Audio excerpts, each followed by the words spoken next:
Vamos a continuar con la siguiente conferencia que nos dictará la doctora Juliana Merco del Instituto de Investigaciones Educativas de la Universidad Veracruzana.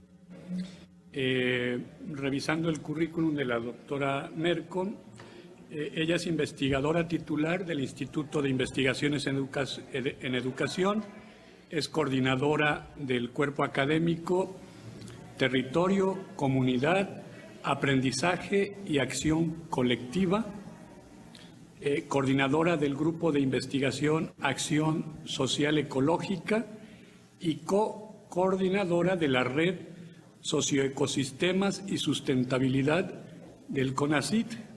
Es miembro del Sistema Nacional de Investigadores del CONACYT, nivel 1, miembro de los grupos de trabajo 1, Metodologías y Procesos Participativos, y 2, Mujeres, Agroecología y Economía Solidaria del Consejo Latinoamericano de Ciencias Sociales, CLASO. Es doctora en Filosofía por la Universidad de Queensland, Australia, doctora en Educación por la Universidad del Estado de Río de Janeiro, Brasil, maestra en Psicología por la Universidad de Brasilia, Brasil, y experta en agroecología por la Universidad Internacional de Andalucía, España. Bienvenida, doctora Juliana.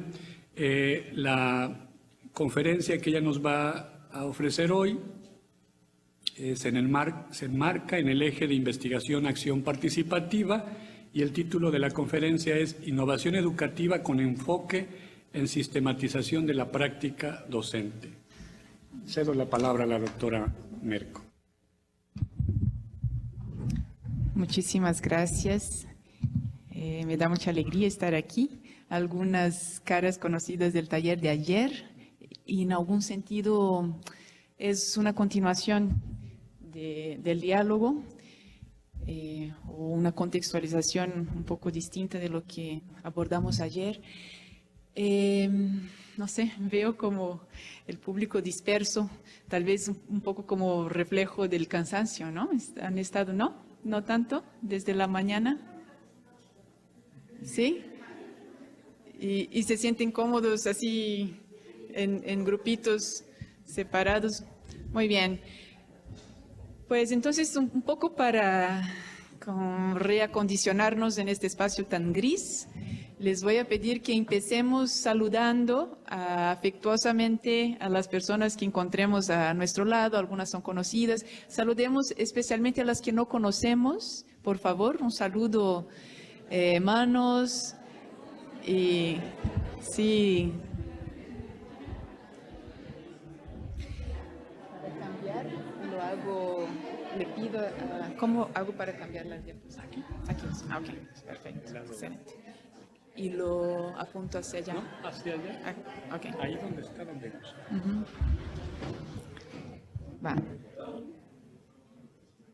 Ok, muy bien. Sí, pues con este saludo, ¿no? Damos inicio. También les saludo con emoción, con alegría por estar aquí, para seguir compartiendo y reflexionando juntas y juntos sobre algunas conexiones que confieso también son algo novedosas para mí, como me gustó el ejercicio de poner en conexión 3 elementos. A ver, ¿no?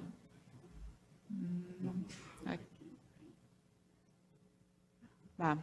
Entonces, esta será una charla en 3 movimientos, abordando inicialmente la investigación acción participativa, de qué se trata, y también dejando que se muevan algunas ideas, algunos sentires. Les pido ir apuntando activamente, ¿no? Que vayamos así asimilando reflexivamente para un diálogo al final. Dudas que vayan surgiendo también por la prisa, ¿no? De esta presentación muy introductoria, muy breve. En un segundo momento abordaremos de manera muy sintética la sistematización de la práctica docente, que algunos componentes de este tipo de proceso, también de ejercicio reflexivo. Y terminaremos esta presentación construyendo algunas relaciones entre la IAP, la sistematización de la práctica docente y la innovación educativa. Ayer en el taller algunos preguntaban, ¿no? ¿Y al final de qué se trata, ¿no? Este tema? Entonces es todo un nuevo discurso, la innovación educativa, y como muchas expresiones, vocábulos que vamos integrando a los ambientes institucionales, en un cierto momento pueden ser todo y nada, ¿no? Entonces, que construyamos juntas y juntos algunos sentidos pues más vibrantes, más productivos para este tema, que podamos también transformar en una visión a concretar en nuestras prácticas. Esta es la propuesta. Entonces, les hablo un poco de la investigación acción participativa. Es probable que algunas personas aquí ya estén familiarizadas con este enfoque. La IAP, algunos dicen que es una metodología de investigación. Pues yo resisto a esta definición.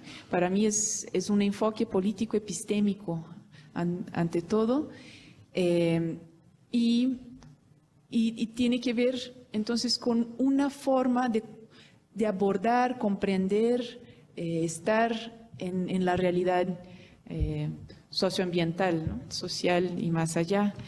Es un enfoque epistemológico basado en una apuesta ético-política por la participación y la transformación social.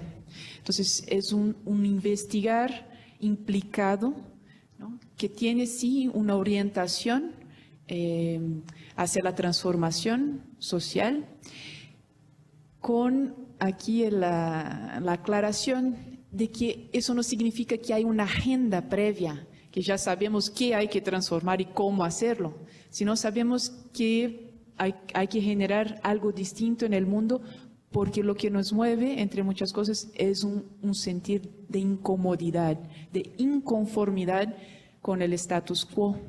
Entonces, de esta motivación, ¿no?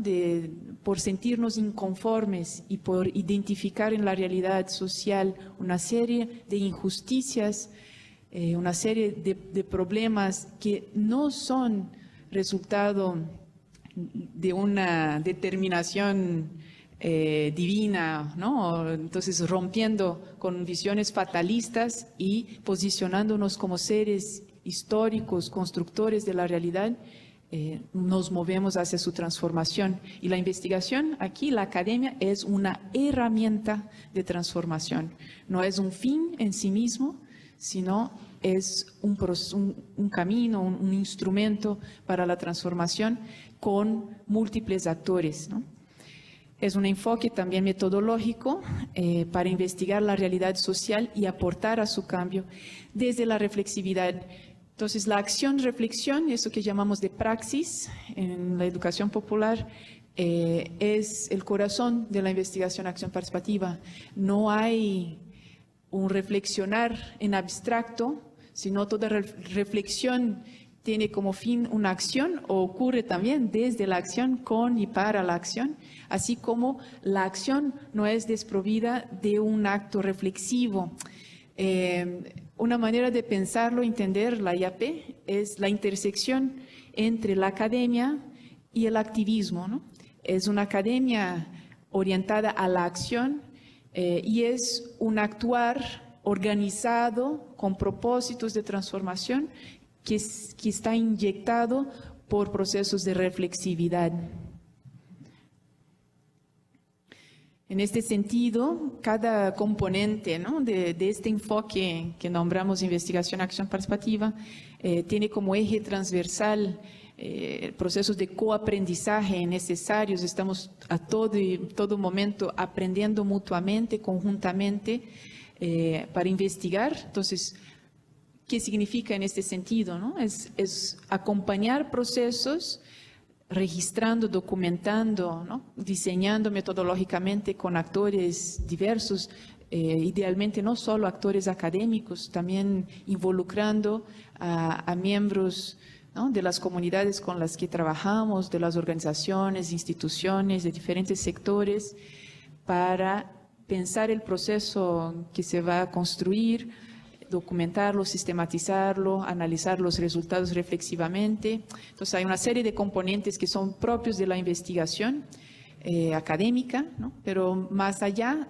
de la investigación clásica, convencional, hay componentes de acción que tienen que ver con lo que deriva de estas reflexiones, con la toma de decisiones de manera participativa, incluyente, ¿no? Construyendo entonces de esta forma poder social para poder actuar y transformar en diferentes niveles. Luego vamos a ver como diferentes niveles de incidencia. Y obviamente en el corazón también de la IAP está la participación, ¿no?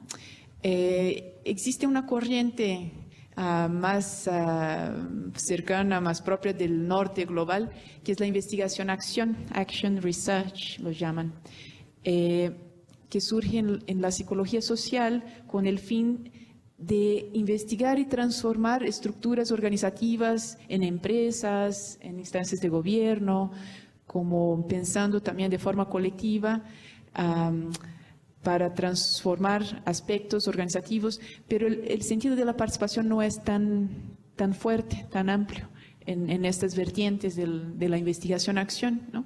En la IAP, que es un invento, una creación o una forma de nombrar la investigación desde Latinoamérica, nace en Colombia, luego vamos a ver los antecedentes.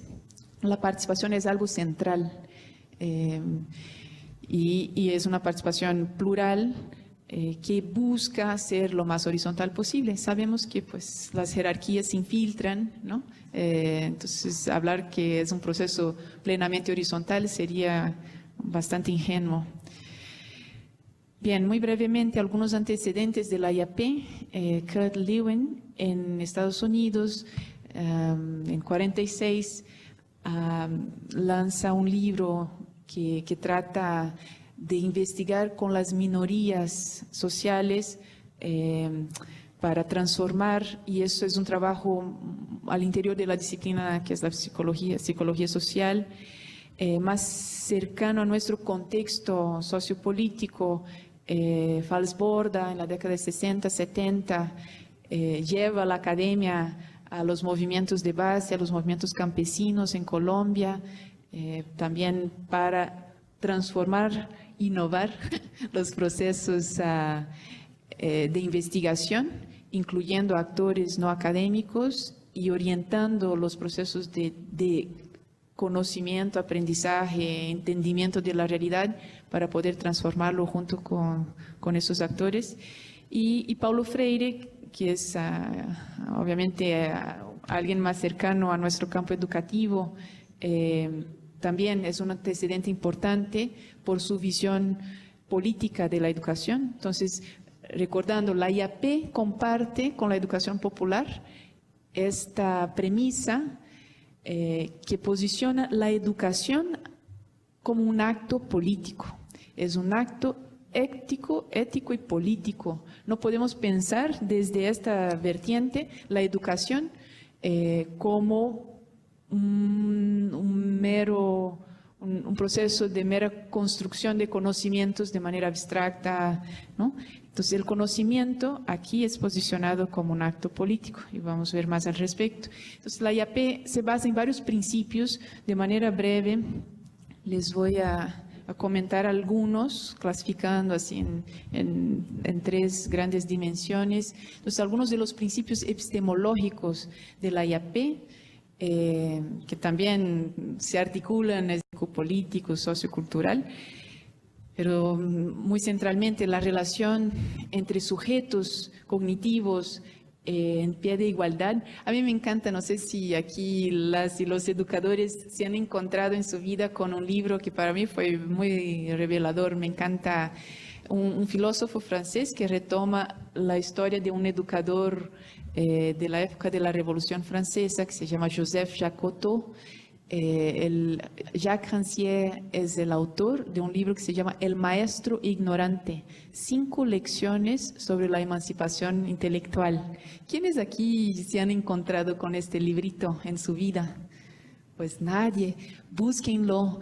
En una ocasión encontré una versión electrónica como por ahí, ¿no? Pero es difícil, no sé si sigue disponible en internet, pero Jacotot, Rancière dicen algo muy importante sobre la emancipación, la educación como proceso emancipador. Si no nos basamos en un principio de igualdad epistémica o cognitiva, difícilmente vamos a constatar eso. Entonces, muy brevemente, porque eso nos quita del camino, nos desvía un poco, dice Rancière, la educación escolarizada, a la que nosotros aquí presentes estamos cotidianamente abonando, ¿no? Reforzando, construyendo, es el proceso por medio del cual instituimos la desigualdad que prometemos disminuir por medio de nuestros actos educativos.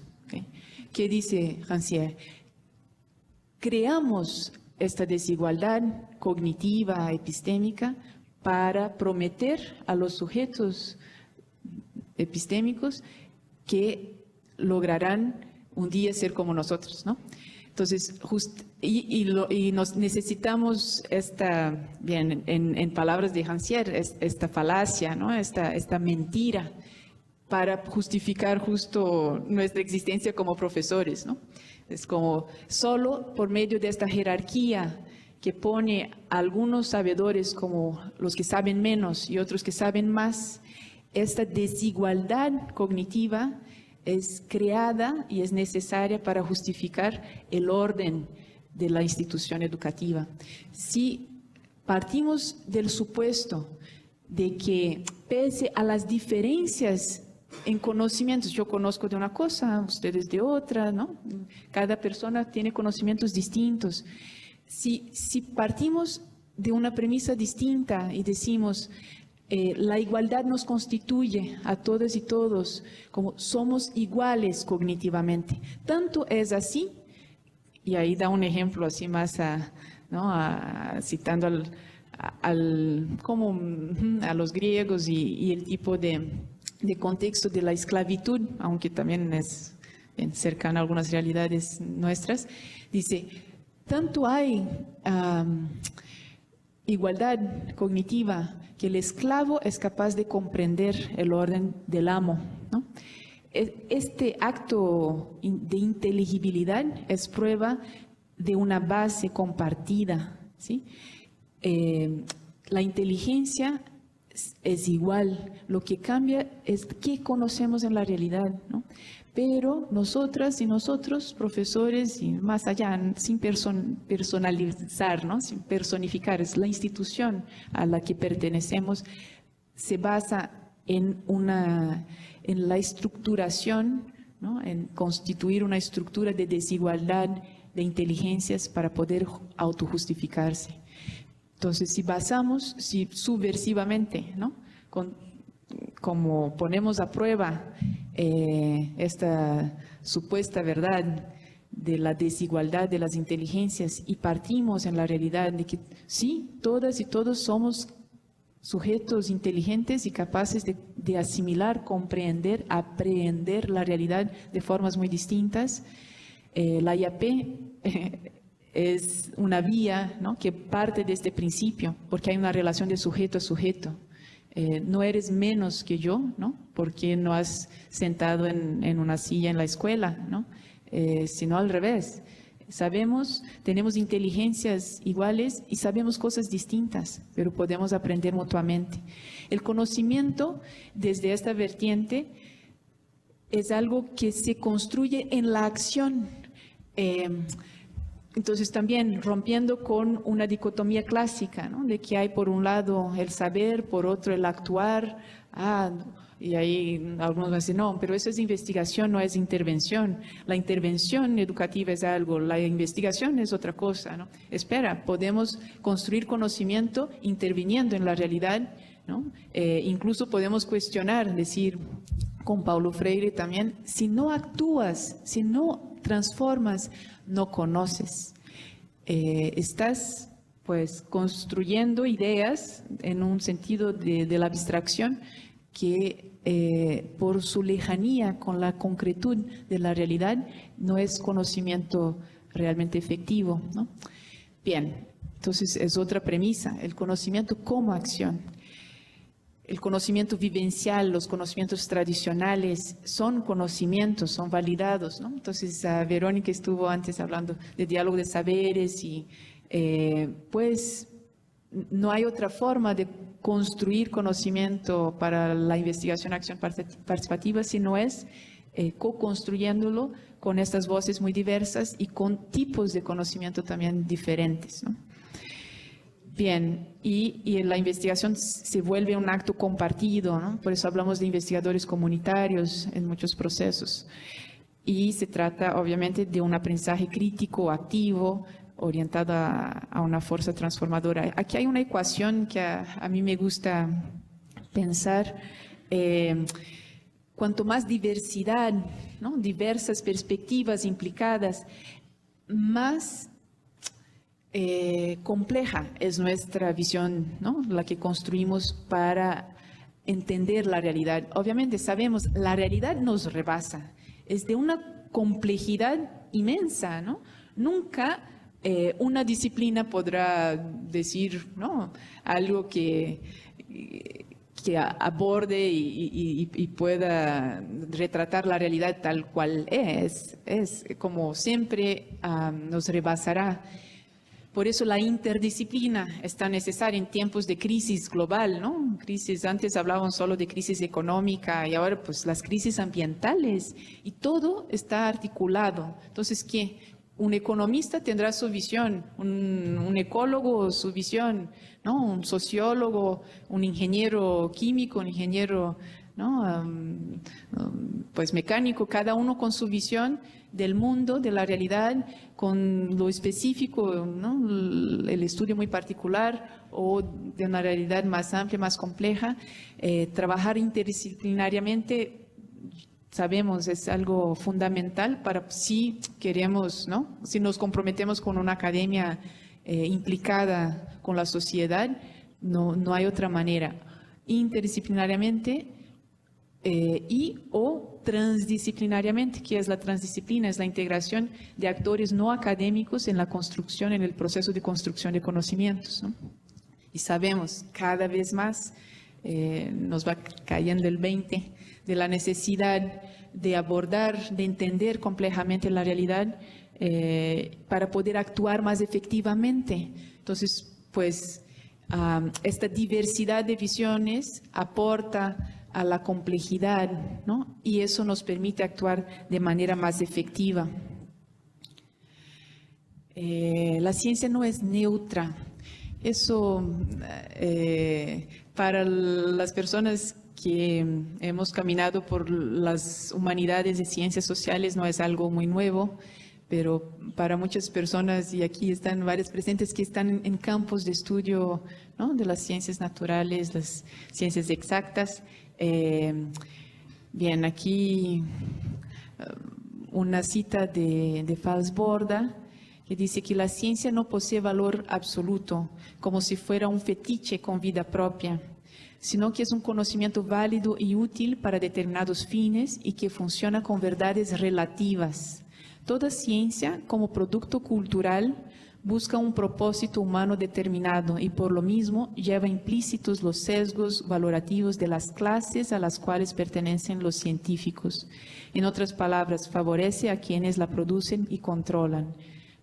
Si no se integran al quehacer académico, científico, actores que tienen otros fines, ¿no? sociales, difícilmente vamos a entender, ¿no? estas necesidades otras y difícilmente vamos a apoyar aquí esta máquina institucional contribuya a cambios sociales necesarios. Pues ya estamos en este campo de la ética, la política. Entonces les recuerdo, la IAP es un enfoque de investigación que tiene una base fuertemente ético-política, a diferencia de otros enfoques, ¿no? que tratan la metodología de una manera menos contextualizada en esta vivencia concreta esta maraña de dificultades, problemas, pero también de necesidades que es el mundo sociopolítico.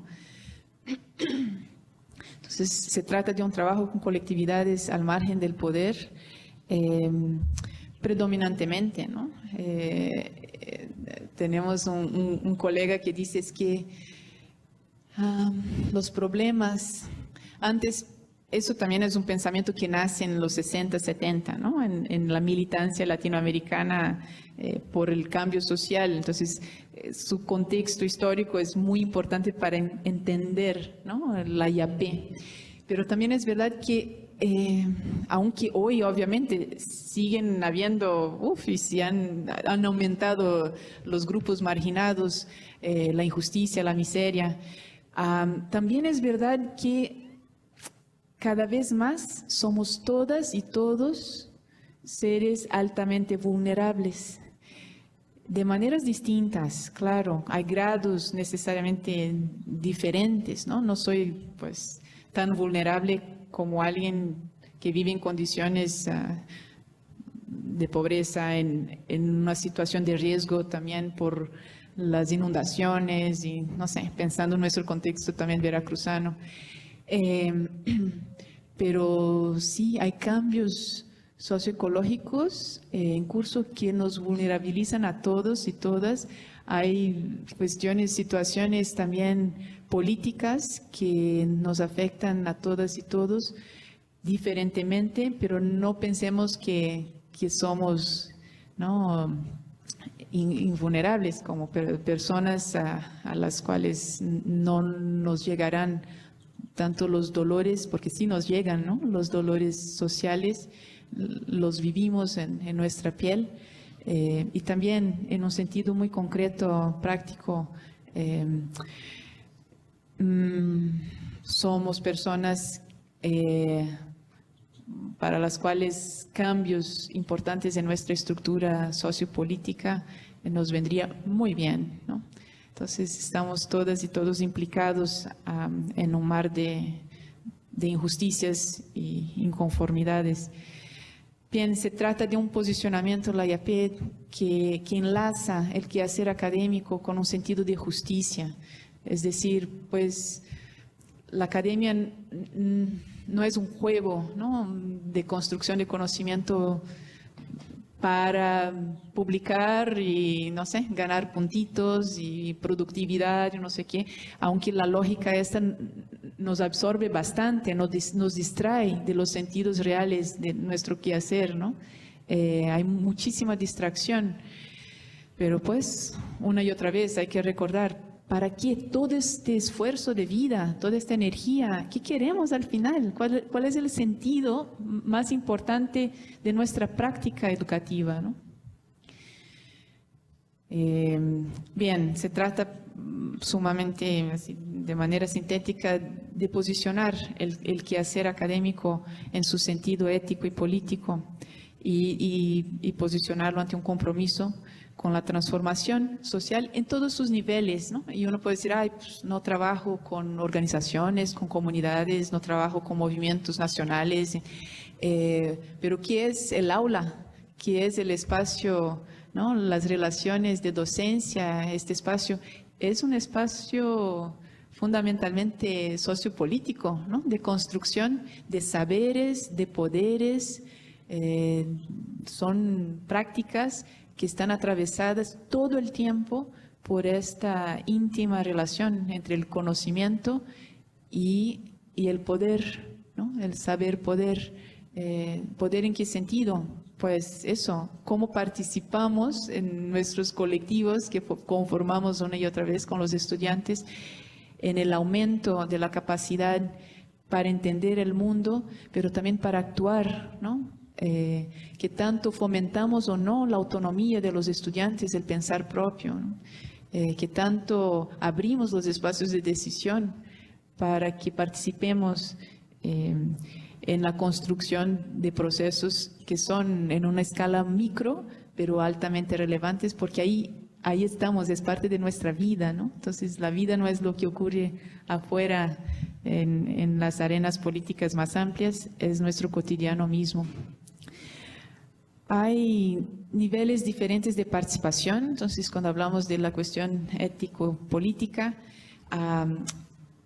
y claro, en procesos educativos y en la investigación acción participativa, intentamos subir los escalones lo máximo posible y siempre que posible con el mayor grupo, ¿no?, de actores implicados. Entonces, una forma de participar es a través de la información. Nos informamos sobre algo, estamos participando en conocer una realidad, ¿no?, o conocimientos también académicos. Está la información, está la opinión, luego, ¿no?, absorbo, asimilo, entiendo algo y opino al respecto, contextualizo desde una mirada propia, ¿no? Eso muchas veces hacemos con nuestros estudiantes, generamos espacios para que opinen. Y generalmente la docencia está ahí, ¿no?, entre la información y la opinión. Difícilmente sube sus escalones, pero en la práctica la investigación acción participativa sí tenemos que, además de comprender la realidad, de opinar y co-construir saberes en torno a una realidad compartida, proponemos, ¿no?, hay que proponer acciones después de análisis críticos profundos sobre una situación particular. Hay propuestas que se generan colectivamente, se toman decisiones también de manera participada, colectiva, y se gestiona, se actúa, ¿no?, o actuamos también colectivamente para transformar lo que ha sido identificado como una necesidad, un problema. Regresé. Y este tipo de participación, por eso también les decía, como participar, y ahí hago este paralelo entre la IAP, ¿no?, que tiene este cuidado muy especial con el tema de la participación social, pero también pensando, un poco extrapolando para los contextos docentes, educativos en general, pues cuando nos implicamos en un proceso de manera informada, buscando comprender y actuar, analizar, reflexionar y actuar, hay incidencias que son también en al menos 3 escalas, ¿no?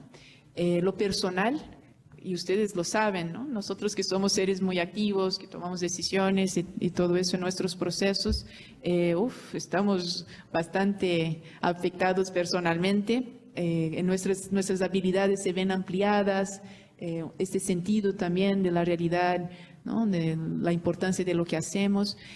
Y si lo hacemos colectivamente, con estudiantes y en la IAP con otros actores también, el grupo se vuelve lo que ayer al inicio del taller les comentaba, ¿no?, que íbamos a hacer un sujeto colectivo efímero, ¿no?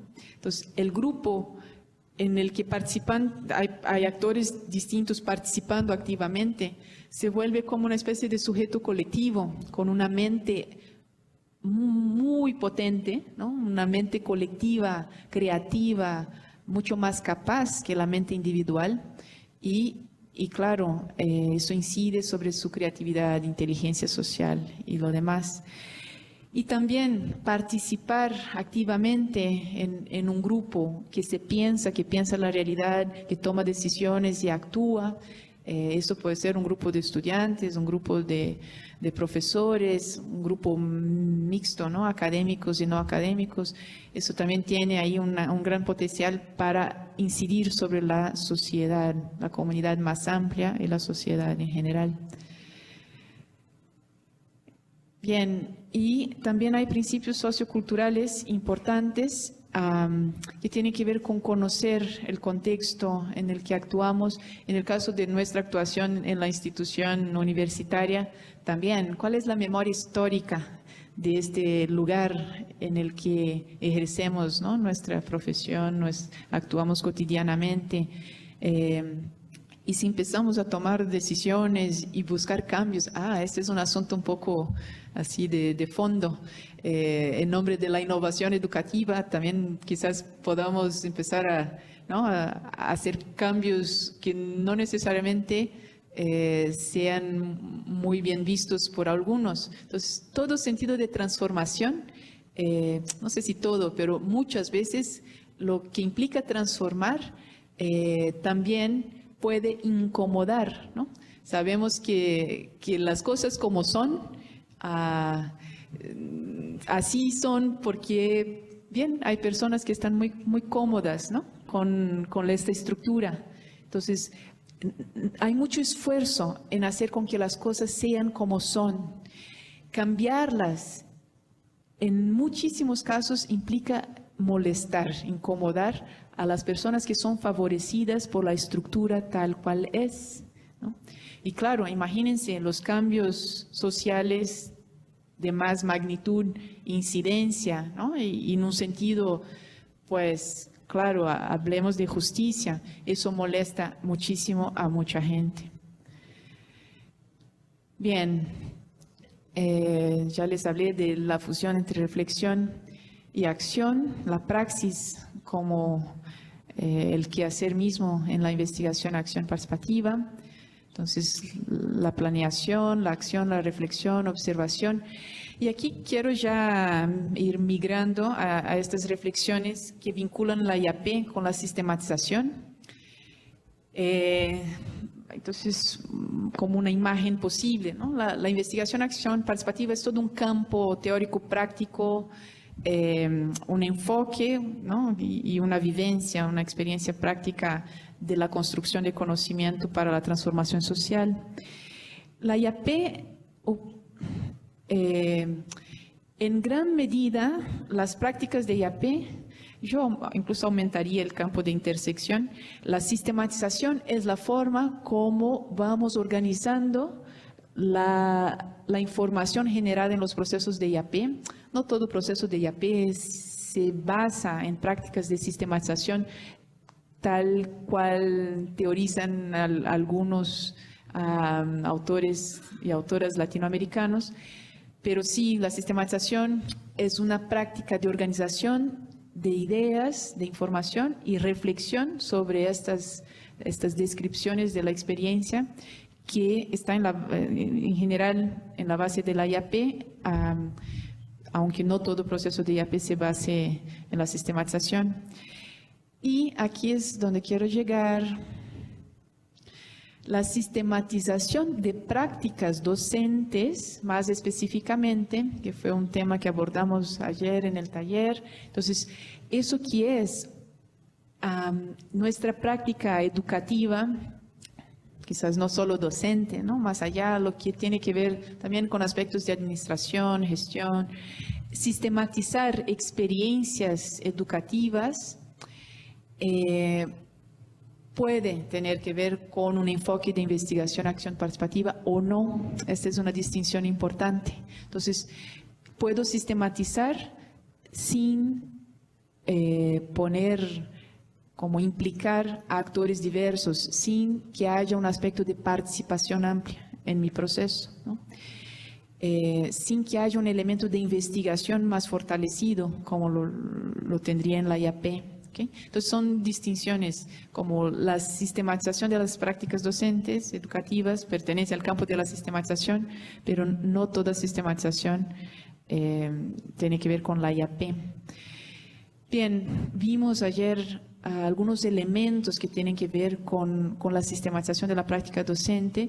Muy sintéticamente, sistematizar una experiencia en el campo de la educación tiene que ver con delimitar qué de la experiencia, cuál es la experiencia, ¿no? que quiero sistematizar, qué de esta experiencia, qué aspectos me interesan, ¿no? Como las estrategias de enseñanza, ayer mencionábamos, ¿no? Como los estilos de aprendizaje.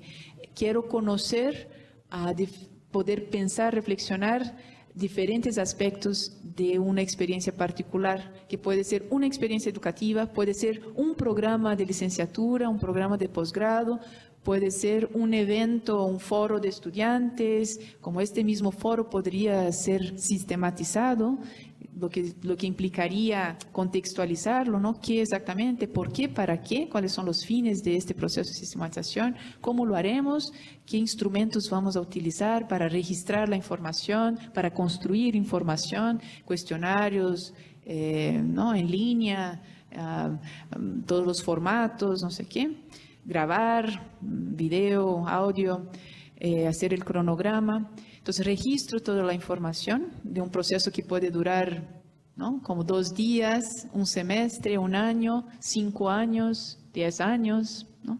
Y voy integrando la información y reflexionando, describiendo, interpretando críticamente de manera individual o colectiva. Ayer hablábamos de los beneficios de hacerlo colaborativamente.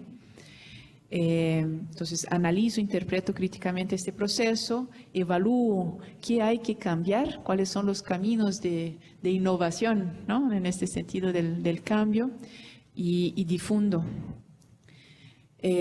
Ahora, para romper un poco el monólogo, aunque estoy bastante consciente del tiempo, pero en 2 minutitos les pregunto, ¿queda claro lo que significa sistematizar la práctica docente? ¿Sí? Todo este esfuerzo descriptivo y reflexivo sobre un campo de experiencias, ¿no?, de interacciones. En el caso de la práctica educativa, voy a delimitar y decir, aquí me interesa conocer varios aspectos que tienen que ver con la construcción de conocimiento, ¿no?, lo epistémico, también lo sociopolítico, cómo estamos aumentando, ¿no?, el poder social, circulando la palabra, no sé. Entonces, vamos construyendo los campos de análisis y voy integrando la información para hacer la interpretación crítica y con eso construir saberes pertinentes que me apoyan en la realización de cambios, ¿no?, en el proceso. Entonces, no deja de ser, en una cierta medida, de una forma muy importante, un proceso de evaluación de esas mismas prácticas, ¿no? Ahora, ¿para qué todo este esfuerzo? ¿Para qué nos serviría? Porque ya somos seres bastante sobrecargados, ¿no?, ya tenemos tanto trabajo. ¿Para qué? A ver, 3 intervenciones. ¿Para qué le serviría sistematizar su práctica? Fuerte, fuerte. ¿Sí? ¿Puedes decir fuerte? Sí. Ajá.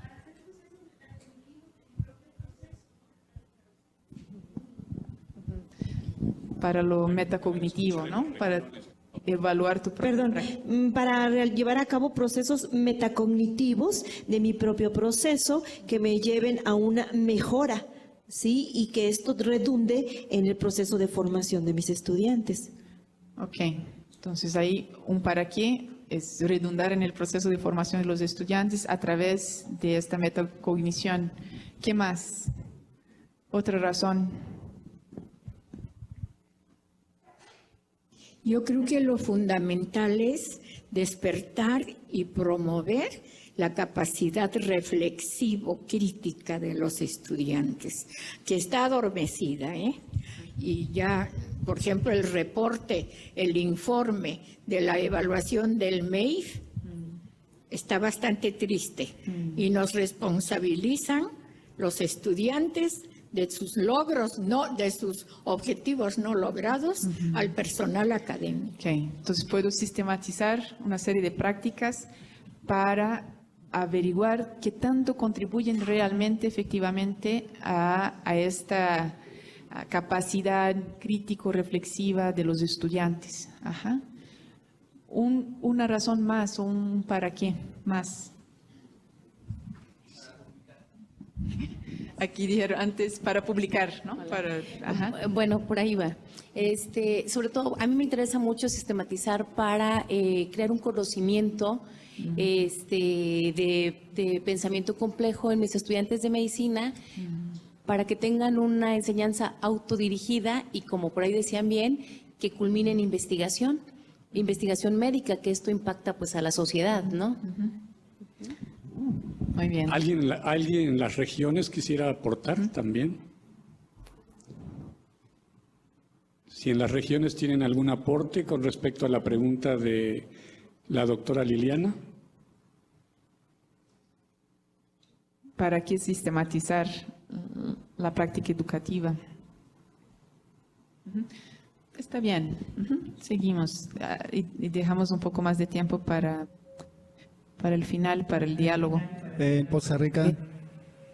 Bien, entonces tenemos algunas razones, ¿no?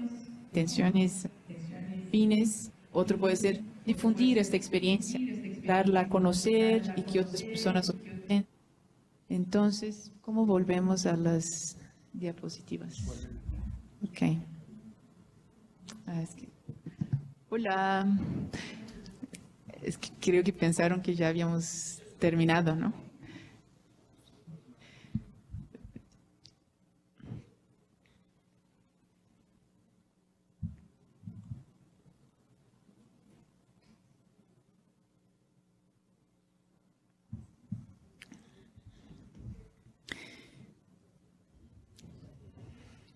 Sí. Entonces, surge la pregunta, ¿eso qué es sistematizar nuestra práctica docente o práctica educativa en general? ¿Qué tiene que ver con la innovación educativa? Ayer co-construimos algunas ideas al respecto. Tuvimos un taller de 4 a 8 de la noche en que surgieron varias ideas. Les pregunté justo, ¿qué tiene eso que ver con la innovación educativa? Surgieron varias respuestas, las agrupé en 4 grandes respuestas. Una, sistematizar nuestra práctica nos permite identificar y visibilizar lo que hay de innovador en lo que hacemos, ¿no? Esta es una relación posible con la innovación educativa.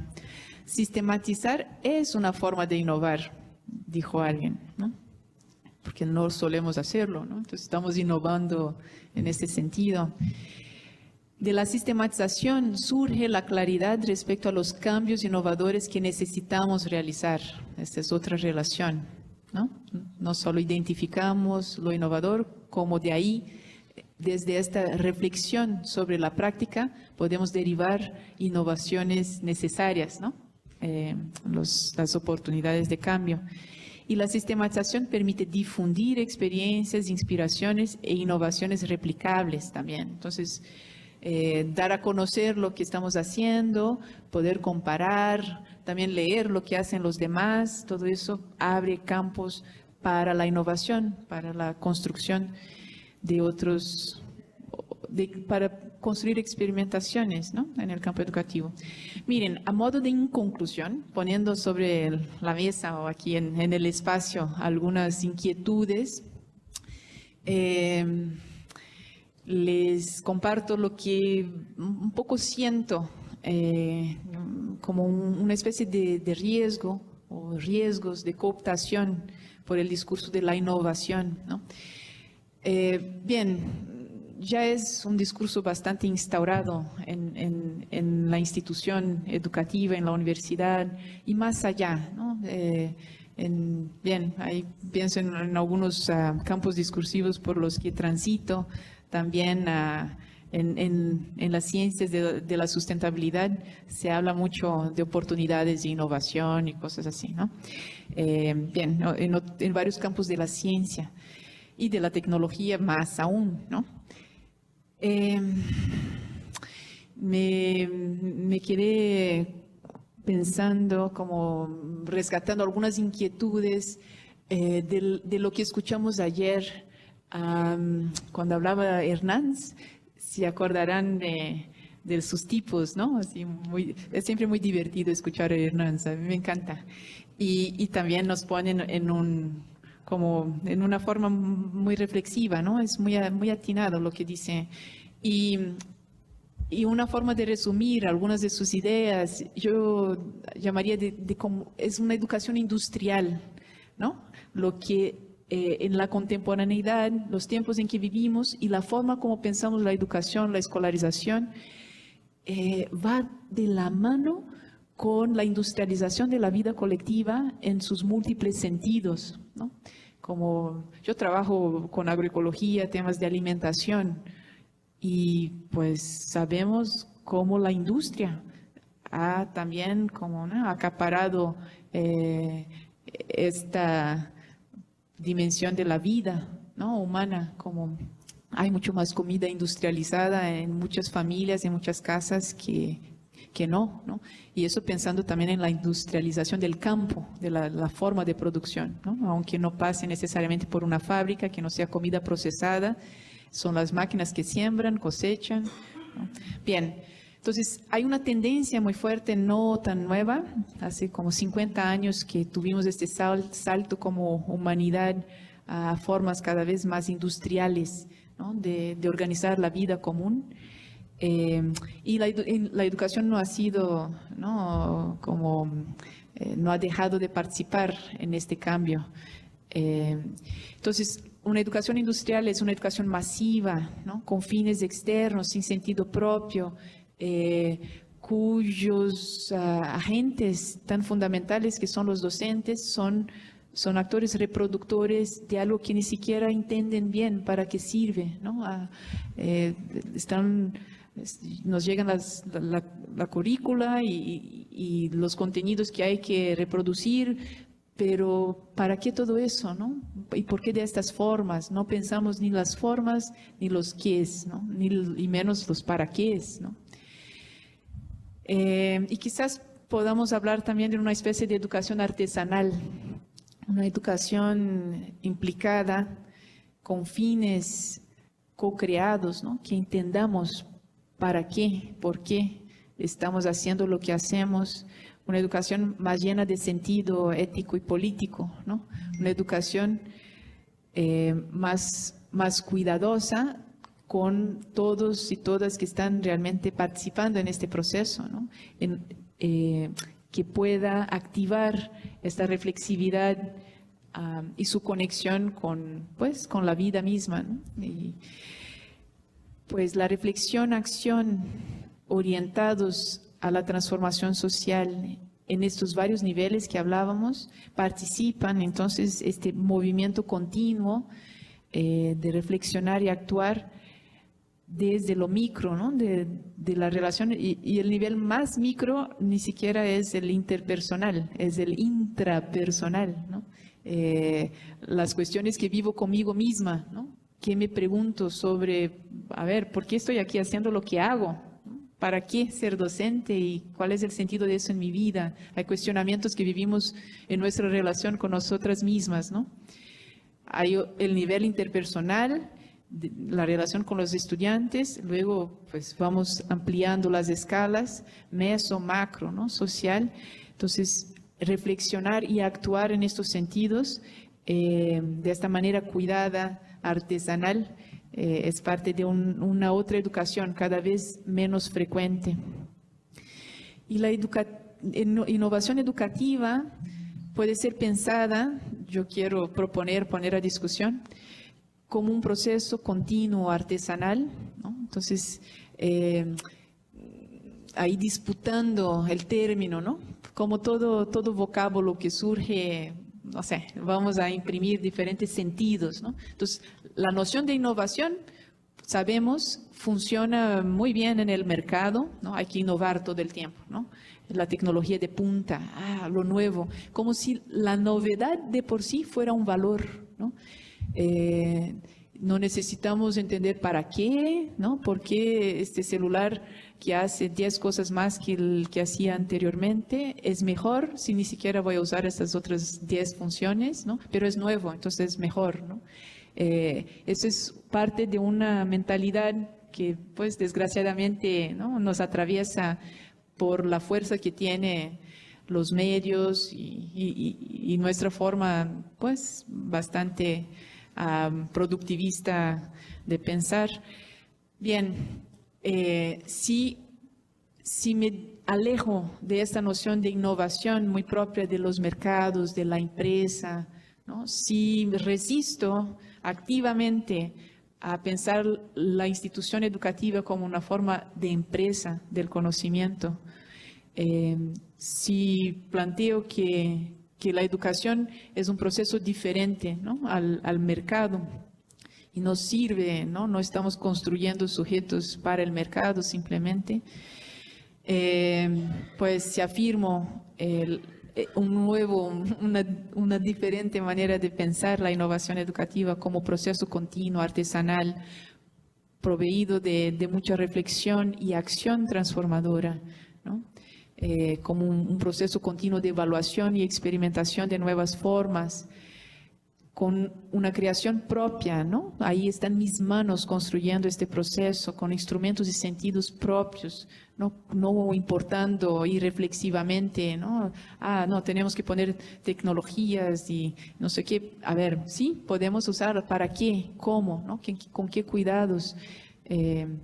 Sí, apuesto, ¿no? Pongo también toda esta atención al trabajo colaborativo, ¿no? Y pensamos la innovación como una co-innovación. Y si orientamos este proceso a crear más justicia epistémica y política, ¿no? En el mundo, si orientamos este proceso a generar, fomentar, construir más fuerza autónoma en nuestros estudiantes, ¿no? Que puedan pensar y construir sus propios saberes, que puedan decidir con más claridad y con un sentido de justicia lo que hay que hacer. Entonces, si orientamos la práctica educativa en estos sentidos, entonces quizás la investigación acción participativa y la sistematización de las prácticas docentes, de las prácticas educativas, sí puedan aportar a eso que estamos llamando de innovación educativa. Aquí me quedo. Muchas gracias.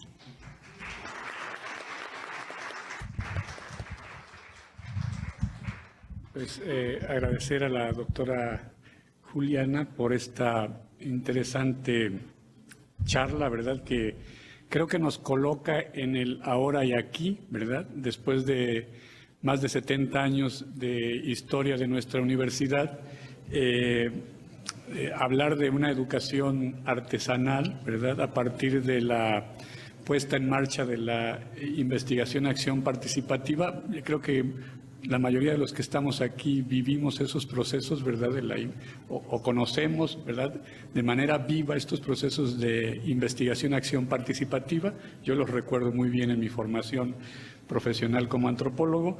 Y bueno, creo que nos subraya muy bien la misión de esta universidad, ¿verdad? Que ha sido durante estos 70 años humanista, ¿no? Una misión humanista.